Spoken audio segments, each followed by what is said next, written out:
eu acho que a maior dificuldade é cada um identificar os preconceitos que tem contra os negros e se esforçar para desconstruir esses preconceitos, desconstruir os estereótipos que a sociedade mantém constrói e vem mantendo. Esse é um ponto importante. Nós vivemos uma sociedade preconceituosa, discriminatória, que discrimina muitas pessoas, e nós sabemos que os estereótipos, por exemplo, as pessoas acham que os negros estão em algumas posições e não estariam em outras. Então, nós negros que estudamos, que estivemos ou estamos dentro das universidades, que somos doutores, nós já ouvimos um elogio que eu chamo de trágico, quando as pessoas nos olham e nos dizem: para mim tu não és negra, no meu caso, ou para homens, né, para mim tu não és negro. De certa forma está dizendo: se tu fosse negro tu não podia estar onde tu estás, então tu não és negro embora tu tenhas a pele negra. Então vocês veem que coisa séria, a pessoa faz um elogio negando aquilo que a gente é. E isso é fruto certamente de preconceitos, de ideias estereotipadas que pessoas conseguem, ao elogiar, fazer uma terrível discriminação. Eu digo terrível enquanto uma pessoa adulta. Agora imaginem o efeito disso numa criança, quando a professora diz: eu gosto de ti apesar de tu seres negrinho porque tu és limpinho. Né? Ou então, olha como ela é linda, ela é negra, mas é bonita. Né? Então, isso há um impedimento, há uma expectativa, por exemplo, de que os alunos negros sejam menos competentes, tá? De que os alunos sejam menos competentes academicamente, que tenham... É um preconceito. Agora, quando se debate cotas, há quem diga que a excelência acadêmica das universidades vai ser prejudicada com o ingresso de estudantes negros. Eu ouvi há algum tempo, escrito num jornal, um professor, que uma vez ele me contava que ele é oriundo de meio rural, de que os pais eram apenas alfabetizados, e, enfim, de classes populares, e quando começou a se discutir a questão de cotas, seja para negros em escola pública nas universidades, ele dizia assim: mas o ingresso das classes populares na universidade vai acabar com a excelência acadêmica. Eu pensei: mas será que a presença dele acabou com a excelência acadêmica? Né? Então, mas o mais trágico de tudo é o que ele dizia, ele estava dizendo de uma forma indireta: a universidade conseguiu acabar com a minha identidade, conseguiu me integrar a um modelo de bom e humano a tal ponto que eu esqueci a minha origem. Isso é de uma tragicidade terrível. Então, os professores, é muito sério, é seríssimo. Então, os professores, nós professores, temos que estar atentos. E como já foi dito aqui, não se trata de se encontrar culpados. Eu vou ler uma passagem do parecer em que se é citado Frantz Fanon a respeito dessa história de ter culpa ou não ter culpa, ou de assumir ou não assumir cidadania.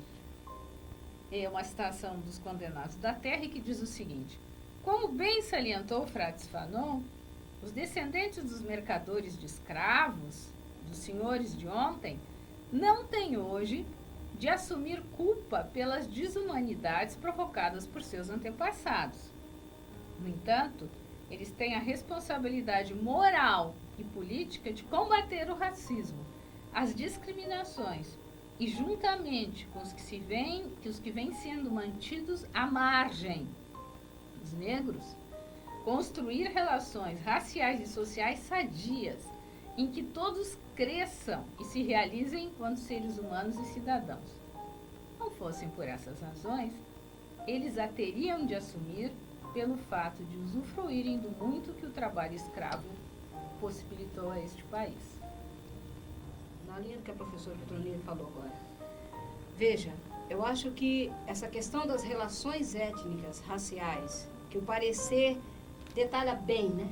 É muito importante resgatar, para cumprimento, para que essa lei seja cumprida efetivamente no cotidiano escolar. Ou seja, eu gosto muito da professora e pesquisadora Eliane Cavaleiro em relação à pesquisa inicial que ela fez, inclusive ainda na época do mestrado, sobre a questão da educação do racismo no universo escolar, né? Que ela tem aquela obra que é exatamente do silêncio, do lá o silêncio escolar, racismo, né? Na escola. E ela trata, ela até nós já entrevistamos uma vez e ela fez esse depoimento para a gente também, que tem na obra, que é o seguinte: quantas vezes ela vivenciou, ela viu professores da rede pública de ensino fundamental, infantil, né? Tratando com diferenças alunos negros e não negros. Então, ela coloca que o professor tem que ser, acima de tudo, profissional. Então, de que forma? Porque se ele não tem condições, se ele não reconhece o quão belo, o quão importante são aquelas crianças negras que ali estão no seu universo escolar, pelo menos seja profissional. Não fique passando a mãozinha na cabeça daquelas crianças que são brancas e deixando de lado, deixando de fazer a mesma atitude com as crianças negras. Então, isso é um desserviço.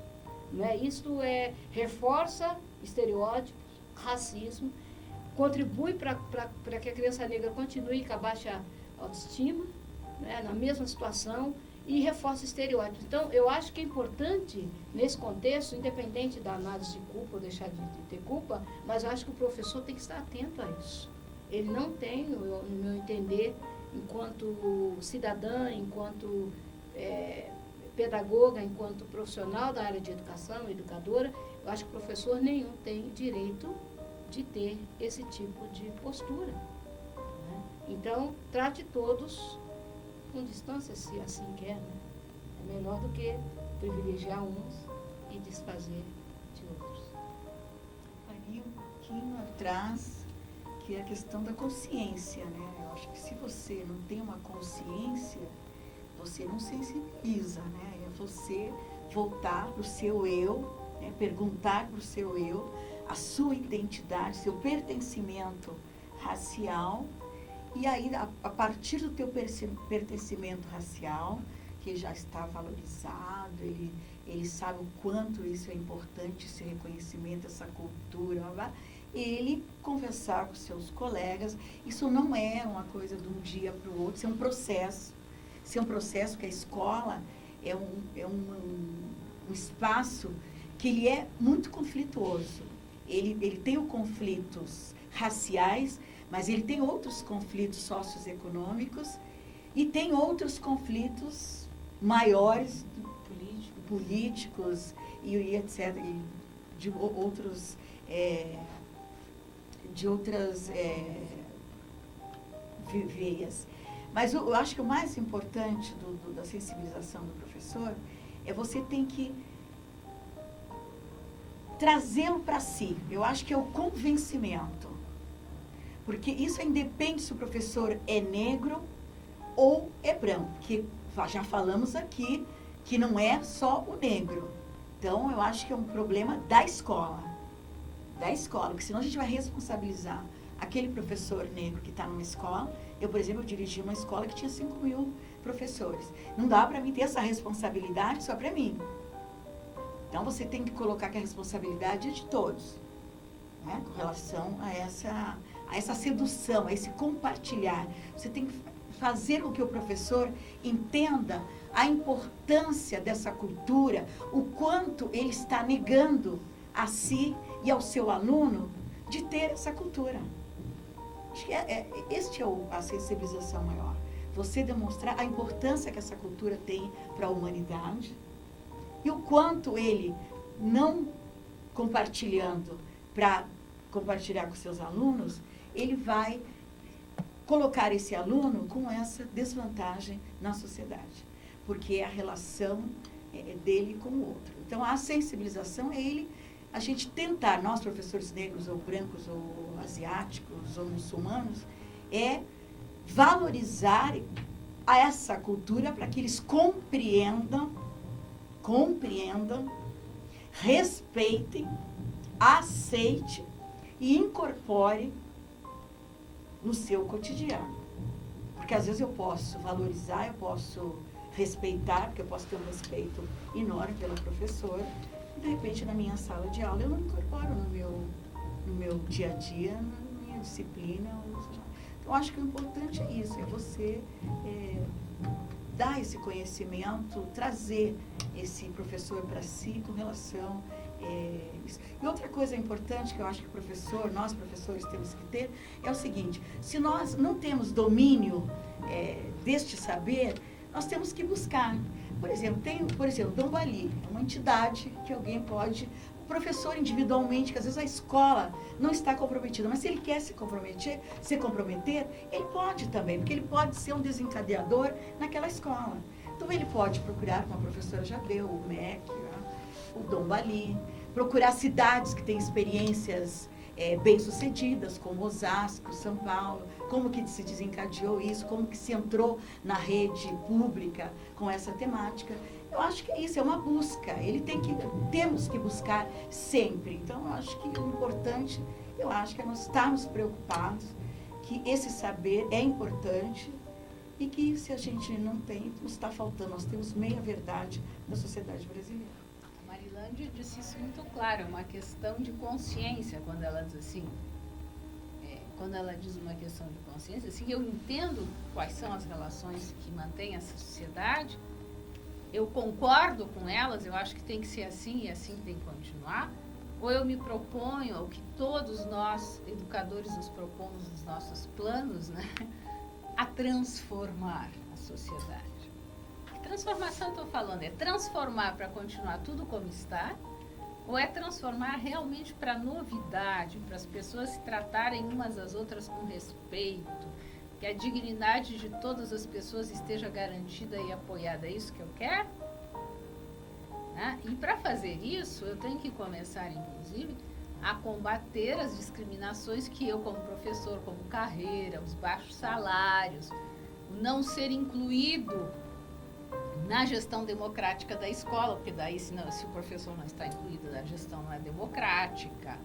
Se o professor participa da elaboração do plano pedagógico, porque, por exemplo, o parecer diz que o plano pedagógico dos estabelecimentos de ensino, todos, né, da educação infantil e ensino superior, tem que prever claramente o tratamento do que trata esse parecer desde 2004, e tem que claramente ter normas para combater o racismo e discriminações.